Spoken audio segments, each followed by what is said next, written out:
ধনী গরিবের মধ্যে কিসের এত ভেদাভেদ? আমরা তো সবাই জানি মরার পরে আমাদের সাদা একটি কাপড় আর 3.5 হাত মাটির নিচে সবাইকে যেতে হবে। দুনিয়ার বুকে তোমরা ধনী গরিব পয়সা পয়সা করো, সম্পদ করো, সঙ্গে কি নিয়ে যাবে মরার পরে? আর যে দুনিয়ায় গরিবকে তোমরা ইন্নাত করো, ছোট করে দেখো, ওই কিয়ামতের মাঠ কিন্তু একটাই হবে।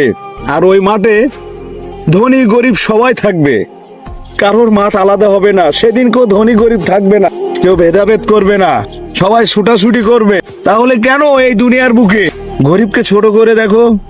আর একটা কথা মনে রেখো, গরিব হতে পারি তবুও সম্মানের সাথে চলি, অহংকার দেখাই না, অহংকার নেই এই মনে।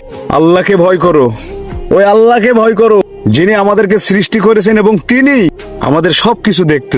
আল্লাহকে ভয় করেন, সবাই আল্লাহকে ভয় করে।